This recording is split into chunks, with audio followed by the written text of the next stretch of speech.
आपल्याबरोबर आता उद्धव बाळासाहेब ठाकरे शिवसेना गटाचे नितीन कदम आपल्याबरोबर आहेत, इंदापूर तालुका माजी प्रमुख.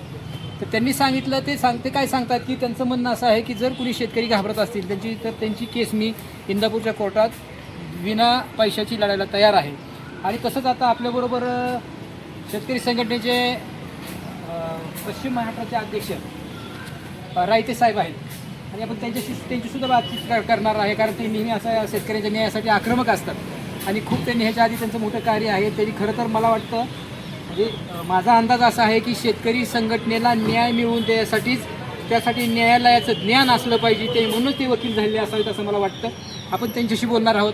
सुरुवातीला आपण उद्धव बाळासाहेब ठाकरे शिवसेना गटाचे इंदापूर तालुका माजी प्रमुख नितीन कदम यांच्याशी बोलणार आहोत. आपण शेतकऱ्यांनी जर मगाशी मला बोलला की तुम्ही शेतकऱ्यांनी एखादा गुन्हा दाखल झाला शेतकऱ्यावर, जर शेतकऱ्यांनी शेतकऱ्या न्यायासाठी आंदोलन केलं आणि जर एखाद्या शेतकऱ्यावर गुन्हा दाखल झाला तर मी त्यांची केस फुकट लढायला तयार आहे, काय सांगा? बरोबर आहे. इंदापूर तालुक्यामध्ये 4 साखर कारखाने आहेत, 3 साखर कारखाने आहेत. हिराबेमा सहकारी साखर कारखाना असेल, छत्रपती सहकारी साखर कारखाना असेल किंवा कर्मयोगी सहकारी साखर कारखाना आणि काही भाग घेतला शेटपळ कारखान्याच्या अंतर्गत. महाराष्ट्रामध्ये आपण बघतो की सगळ्याच कारखान्यांनी सरकार सांगतं की FRPच्या नियमाप्रमाणे पैसे द्यावे आणि FRPचा कालावधी ऊस तुटून गेल्यानंतर जो कालावधी दिलेला आहे त्या कालावधीमध्ये पैसे मिळावे. परंतु आपल्या इथंच नाही तर महाराष्ट्रातल्या प्रत्येकच कारखान्यावरती अशी परिस्थिती आहे की FRPची रक्कम काही वेळेत कुठला कारखाना देत नाही, कुठलाही चेअरमन डायरेक्टर या ठिकाणी ही रक्कम शेतकऱ्यांना अदा करतात. परंतु या कारखान्यांचंच नाही, इंदापूर तालुक्याच्या 4ही कारखान्याच्या संदर्भातलं दुर्दैव असं आहे की मगाशी राजू शेट्टी साहेब म्हणले ते बरोबर आहे एका अर्थानं की जर समजा तुम्ही न्याय हक्क मागण्यासाठी एकत्रित जर नाही आला तर तुम्हाला कुणीही घरी येऊन न्याय देणार नाही आणि घरी येऊन जर न्याय मिळणार नसेल तर तुम्हाला न्यायालयाचं दरवाजा असेल, पोलीस स्टेशनचा दरवाजा असेल, खोटावल्याशिवाय पर्याय नाही. सामाजिक काम करत असताना आम्हाला आदरणीय हिंदू हृदय सम्राट बाळासाहेब ठाकरेंनी सांगितलेल्या ह्याच्याप्रमाणे आम्ही चालतो. 80% समाजकारण, 20% राजकारण त्या तत्वावरती आम्ही कामकाज करतो. इंदापूर तालुक्यामध्ये ज्या वेळेस सामाजिक प्रश्न निर्माण होतो त्यावेळेस पक्षाच्या वतीने आम्ही वकील म्हणून तिकडे न बघता, व्यवसाय म्हणून न बघता एक सामाजिक शेतकऱ्यांचं लेकरू म्हणून आम्ही बघत असतो. आणि मग मराठा आंदोलन असेल, विजेचं आंदोलन असेल, ह्या संदर्भातल्या 22 गावाच्या आंदोलनातल्या केसेस असतील, ह्या सगळ्या केसेस मोफत लढायचं काम आतापर्यंत ह्या न्यायालयामध्ये आम्ही केलेलं आहे. इथून पुढे करत राहू. परंतु माझ्या शेतकऱ्यांना एवढं नम्र विनंतीचं आव्हान आहे की तुमचा शेतकऱ्यांना ऊस गेलेला आहे कारखान्याला, तुम्ही 18 महिने 16 महिने कारखान्याला वर्षभर कामकाज करून पाईपलाईन लांबून आणून त्या ठिकाणी ऊस भिजवता, पाणी नसताना सुद्धा, दुष्काळ असताना सुद्धा ऊस जपता, लहानच्या पोराला जेवढं जपत नाही तेवढं पिकांना जपता आणि ही ऊस तुटून गेल्यानंतर कारखान्याचं अदा होणारं पेमेंट जर तुम्हाला वेळेचं पैसे, हक्काचं पैसे, कायदेशीर पैसे जर तुम्हाला मिळत नसतील तर ते तुम्हाला मिळवण्यासाठी या ठिकाणी तुम्हाला सांगतो कायदेशीर पद्धतीने जर तुम्ही कधीही पायाड आला, इव्हन कितीही वाजता रात्रीचा आला आणि तुम्ही जर सांगितलं की माझं कारखान्याचं बिल गेलेलं आहे, आलेलं आहे, आतापर्यंत मिळालेलं नाही, हे कारखान्याला 100-200 रुपये ऊस गेला आहे, हे त्याचं कागदपत्र आणि त्याच्यानंतर मला अद्यापपर्यंत कारखान्यानं बिल दिलं, ही जर माहिती घेऊन जर तुम्ही समजा आला, न्यायालयीन दरवाजा ठोठावायचा असेल, न्यायालयीन प्रक्रियेमध्ये आपल्याला जर जायचं असेल तर तुमची केस एकही रुपयाचं न घेता देता, कायदेशीर फी न घेता देता शेतकऱ्यांचा सुपुत्र येणार त्यांना मी या ठिकाणी म्हणतो ती मोफत चालवी. त्याचबरोबर मला एवढंच सांगायचं आहे, महाराष्ट्रातले मुख्यमंत्री असतील, उपमुख्यमंत्री असतील किंवा तालुक्यातले आत्ताचे सध्याचे दोन्ही आजी माजी आमदार असतील, त्यांना लोकप्रतिनिधी म्हणून एवढं सांगायचं की जर समजा तुम्ही सर्व शेतकऱ्यांची मुलं आहे असं मानता नवे तर आत्ता या तालुक्याचे आमदारसुद्धा आपल्या ह्या 3-4ही कारखान्याचे सभासद आहेत. मग सभासदांचं दुखणं सुद्धा त्यांना समजणं गरजेचं, कृषी मंत्री आहे आणि शिवाय ते कृषी मंत्री आहेत. म्हणून माझं एवढंच म्हणणं आहे की समजा महसूल मंत्री असतील, कृषी मंत्री असतील, मुख्यमंत्री असतील, त्यांनी या गांभीर्यानं प्रश्न शेतकऱ्यांचा बघितला पाहिजे आणि त्या ठिकाणी शेतकऱ्यांना न्याय मिळवून देण्यासाठी आम्ही तर रस्त्यावरतीच आहे, आम्ही तर न्यायदान प्रक्रियेमध्ये आहे, पण त्यांनी सुद्धा लक्ष घालून वेळेत पेमेंट अदा करण्याची जबाबदारी त्यांनी घ्यावी. नाही तर शेतकऱ्यांना न्याय हक्काच्या संघर्ष करण्याची तयारी असेल तर शेतकरी जर समजा आपल्याकडे आला तर त्याची बाजू कोर्टामध्ये मोफत मांडायचं काम मी स्वतः ॲडव्होकेट नितीन कदम म्हणून या ठिकाणी करेन. वकील साहेबाचं म्हणणं आहे थोडक्यात त्यांनी सांगितलं की जर शेतकरी झटतोय, काबाड कष्ट करतोय, दुष्काळात सुद्धा त्याचा ऊस आणतोय आणि कारखान्यावर घालतोय आणि जर बिलं लांबत असतील, मिळत नसतील तर शेतकऱ्यांना आंदोलन करण्याची भीती वाटते. तर तीही कुणाला भीती वाटत असेल किंवा कुणाला खर्चाची भीती वाटते. आता काबाड कष्ट करून जर ऊसात पिकवायचं आणि त्या कष्टाचा पैसा कोर्टात घालवायचं म्हणलं तर शेतकरी धाजवणार नाहीत. तर हे सांगतात सामाजिक काम, म्हणजे एवढंच नाही तर कुठल्याही सामाजिक कामामध्ये आम्ही आमचा वकिली व्यवसाय बाजूला ठेवून सामाजिक कामात आम्ही मदत करतो आणि त्या खरंच तो सामाजिक प्रश्न उभा राहिला असेल तर त्यासाठी मोफत आम्ही केस लढायला तयार आहेत. आपण आता जातोय शेतकरी संघटनेचे पश्चिम महाराष्ट्राचे अध्यक्ष आपल्याकडे पांडुरंग रायते आहेत, आपण त्यांच्याशी बोलणार आहोत. रायते साहेब, तुम्ही मागाशी माझ्या संग चर्चा करताना तुम्ही एक तालुक्यातल्या शेतकऱ्यांबद्दल नाराजी व्यक्त केली की आमचा जेव्हा शेतकरी संघटनेचा उमेदवार उभा असतो त्यावेळेस 1000 मतं पण त्याला पडत नाहीत आणि तुम्ही ज्यांना निवडून देता त्यांच्याकडे तुम्ही जात नाही, तीच तुमच्यावर अन्याय करतात, ते तुमची बिलं लांबवत आहेत. हे कसं, ही कुठल्या न्यायात बसतं? तरी पण आम्ही प्रामाणिकपणे शेतकऱ्यासाठी लढतोय. तुम्ही नाराजी व्यक्त केली त्याबद्दल काय? अगोदर तुम्हाला कदम साहेबांनी जे विषय मांडला त्याच विषयाला धरून थोडं सांगायचं. 2011च्या अगोदर ह्या देशामध्ये स्टॅट्युटरी मिनिमम प्राईसचा कायदा होता, म्हणजे SMP. 2011ला कायद्यामध्ये बदल झाला आणि कायदा आला FRP, fair and relative price. आता SMP कायद्यामध्ये भार्गव कमिटीच्या शिफारशी होत्या 5A सेक्शन, की जर एखाद्या ऊस उत्पादकाला जर त्याचं पैसे 14 दिवसात ऊस गाळप झाल्यानंतर नाही दिलं गेलं तर संबंधित शेतकऱ्याला संबंधित पोलीस स्टेशनला जाऊन फिर्याद देता येत होती आणि फिर्याद दिल्यानंतर ती फिर्यादीची दखल जर पोलीस स्टेशनने नाही घेतली तर योग्य त्या न्यायालयात आपल्याला इथं दाद मागण्याची प्रोव्हिजन होतं आणि त्याच्यात फौजदारी गुन्हा दाखल होईल ह्या भीतीने पूर्वीचा चेअरमन पैसे देत होता. तो चेअरमन आता कायद्याला भेट नाही.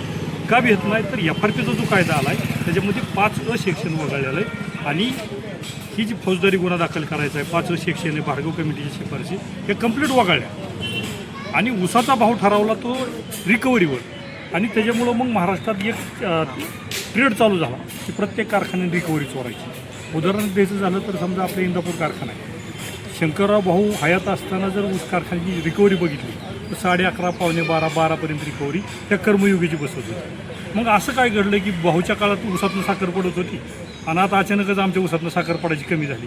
उजनीच्या पाण्यात बदल झाला, निरा डाव्याच्या पाण्यात बदल झाला का निरा नदीच्या पाण्यात बदल झाला. नेमकं काय घडलं तर घडलं ही कायद्याने काय सांगितलं की FRP तुम्ही रिकव्हरीप्रमाणे द्या. मग ह्यांनी 2% रिकव्हरी चोरायला सुरुवात केली. आता ही चोरत असताना ह्याच्या अगोदर बी काय घडलं तर मनमोहन सिंग सरकार असताना, शरद पवार कृषी मंत्री असताना रिकव्हरी टक्का पहिला काय होता तर 8.5% रिकव्हरी बेस होता. 8.5चा 9 झाला पवारसाहेबाच्या काळात, परत 9चा 9.5 झाला पवारसाहेबाच्या काळात, म्हणजे 1% रिकव्हरी बेस तिथं कमी झाला. त्याच्यानंतर यांनी काँग्रेसवाले अन्याय करतात, भाजपवाल्यांनी मागं राहून कसं चाललं. मग भाजपवाल्यांनी सुद्धा मोदी सरकारच्या काळामध्ये 9.5चा 10% केला आणि एवढं करून बी हे अजून गप्पच बसतात. म्हणजे जसं आम्ही शेतकरी एखाद्या गाईला वैरण नाही टाकले तरी दूध देते तरी आम्ही बादली घेऊन पळतोच ना. मग तसं सरकारच्या लक्षात आलं की हे अजून बी यांना पिळायला आपल्याला जमणार आहे म्हणून त्यांनी 10.25% रिकव्हरी बेस बनवला. म्हणजे 2.25% रिकव्हरी बेस, पीक आवरेजचा 1% म्हणजे 3.25% रिकव्हरी. 3.25% रिकव्हरी गुणिले जर 350 रुपये जर बसलं तर जवळपास ऊसाच्या भावावर ह्याचा 1000 रुपये टनाचा परिणाम होतो. आता ऊस वाहतुकीचा खर्च केंद्र सरकारचा सुप्रियाता इथनं खासदार आहे. इतर प्रश्न होते बरं, संसदरत्न पुरस्कार त्यांना रिकव्हरी मिळाला आहे. ज्या भागातनं त्या प्रतिनिधित्व करतात त्या भागात कमीत कमी त्यांच्या मतदारसंघामध्ये 10-15 साखर कारखाने. मग ह्या साखर कारखान्याच्या समस्या त्यांना माहीत नाही का? मग यांनी ऊस तोडणी वाहतूक खर्च किती झाला केंद्र सरकारने तर 128 रुपये प्रति क्विंटल, 28 रुपये प्रति क्विंटल म्हणजे 280 रुपये टन. 280 रुपयात 1 टन ऊस कुठून राहणार ह्याच्यात जाईल का? तोडणीचा आणि वाहतुकीच्या खर्चात बघते का? एका बाजूला साखर कारखाना 1000 रुपये कापतो आणि आम्हाला देते किती हिशोबात धरतात 280 रुपये. म्हणजे अशा पद्धतीचे चुकीचे आकडेवारी धरत असताना राज्यातलं सरकार बी बोलत नाही, केंद्रातलं सरकार बी बोलत नाही, सत्ताधारी बोलत नाहीत आणि दुर्दैवाने विरोधक तर अजिबातच बोलत नाही. म्हणजे हे दोघं बी काय चोर मावळ भाऊ अर्ध वाटून. आता गंमत बघा तुम्ही, आता मग विषय काढला त्याच विषयावरून. कालची लोकसभा निवडणूक घेतली झाली, 2 पद्धतीचे उमेदवार तिकडे सरकार. बारामती लोकसभा मतदारसंघात बारामती लोकसभा मतदारसंघात 2 उमेदवार उभे राहिल्या. कोण? एक सुप्रियात आहे आणि दुसऱ्या सुनीतारात आहे. ह्यांचं नातं काय एकमेकीचं नंदन भाऊचं आहे. म्हणजे आपण कुणाला निवडून देणार आहे? तुमचा प्रश्न सोडवण्यासाठी त्याला निवडून देणार आहे का? दोघी साखर कारखानदाराचंच प्रतिनिधित्व करणारे आहेत ना. नेमकं आपल्या जनतेलाच कळालं नाही की आपलं दुखणं काय आहे आणि आपलं दुखणं कोण सोडवू शकतं. म्हणजे ते आपली अवस्था अशी बेकार झाली. आता मग अशी ऐकलं मी, एका मंत्री म्हणले की अगोदरच्याचा माज जिरवला आणि आता परत दुसऱ्याचा माज, म्हणजे माज जिरवण्याचं आमच्या शेतकऱ्यांनी अप्रूव्ह म्हणजे आयुष्य घालवायचं ना. म्हणजे एक बार आम्ही हर्षवर्धनचा माज जिरवला 2014ला, आता भरण्याचा माज आम्ही 2029ला जिरवायचा. म्हणजे तुम्ही आम्हाला कोण उमेदवार देणार? आमचं प्रश्न न सोडवणारच उमेदवाराला मत करायला सांगणार आहे तुम्ही. आमचं काय मत आहे, अजून 10 वर्ष लागू दे, पण आमच्यातला रिअल रिप्रेझेंटेटिव्ह जे म्हणतो आपण तो तिथं असला पाहिजे. पवार घराणं असेल, पाटील घराणं असेल, भरणे हे आमचं प्रश्न सोडवणारी माणसं नाहीत. त्यांचं पोट शेतीच्या पैशावर चालत नाही. आता तुम्ही बघा, इथं वकिलांच्या गाड्या आहेत, शेतकऱ्याच्या का गाड्या येत नाहीत? तर आर्थिक परिस्थिती शेतकऱ्याची ती राहिलेली नाही. 1980 सालच्या भावपातळीप्रमाणे जर शेतकऱ्याच्या शेतमालाला जर भाव मिळाला असता तर आम्ही कोर्ट कचेरीत पडलो नसतो, ह्या भानगडीत पडलो नसतो, आमचं सुजलाम सुफलाम झालं असतं. आता तुम्हाला वाटेल 1980 सालचं ना आजचा काय फरक आहे? 1980 साली 3 टन ऊस विकला तर आम्हाला 1 किलो सोनं घेता येतं. म्हणजे आज 50,000 रुपये ऊसाला भाव मागायचा का नाही? तर आम्ही एवढं बी मागत नाही, आम्ही रास्त मागतोय. आता सध्या ऊसाचा उत्पादन खर्च आहे 4,000 ते 4,500 रुपये. म्हणजे त्याच्यावर आधारित स्वामीनाथन आयोगाच्या शिफारशीप्रमाणे 50% जर नफा धरला तर ऊसाला भाव 6,000 रुपये टन बसायला पाहिजे. 6,000 टन ऊसाला भाव मिळाला तर आमचं तूप पाणी चालणार आहे. नाही तर ह्या कर्जमाफ्या ह्या आम्हाला सारख्याच मागायची पर्याय नाही. कारण आमच्या शेतमालाचा भाव केंद्र सरकारने नीट ठरवला नाही आणि राज्य सरकारने कळवलेल्या आकडेवारीवर ते आता इथनं कृषी मंत्री आमचा भरणे. आता मका ह्या पिकाचं उत्पादन खर्च जो आहे तो 3,000 रुपये प्रति क्विंटल आहे आणि केंद्र सरकार आधारभूत किंमत किती जाहीर करतं आहे तर 2400 रुपये. तिथल्या मार्केट कमिटीमध्ये 1800 मका जाते. म्हणजे मका तयार केली म्हणून आम्हाला 1,000 रुपये दंड का? मग असं जर सरकार वागत असेल तर ह्या गोष्टी सतत होत राहणार आहेत आणि शेतकरी हा कर्जबाजारीच राहणार आहे. शेतकरी कर्जबाजारी राहू नये असं धोरण ठरवणारे ज्यावेळेस सत्ता येईल त्यावेळेस कुठंतरी आम्हाला चांगले दिवस येणार आहेत. अन्यथा आमचं ही रडगाणं कायमचं असंच राहणार आहे. अतिशय गंभीरपणे आणि अभ्यासपूर्ण रायते साहेबांनी आपल्याला माहिती दिली की बाबा FRP कशी असते, कुठल्या साली किती भाव ठरला होता, केव्हा शंकरराव भाऊंच्या काळामध्ये कारखाना कसा चालत होता, आता कसा चालतोय, ड्रायव्हर गाडी तीच आहे पण ड्रायव्हर बदलला की गाडी नीट चालत नाही, अशा पद्धतीने त्यांनी सांगितलं. आणि ते सांगतात की जे काही नेते आहेत किंवा जे शेतकरी, मागाशी राजू शेट्टी साहेब सुद्धा म्हणले की शेतकरी विखुरलेत.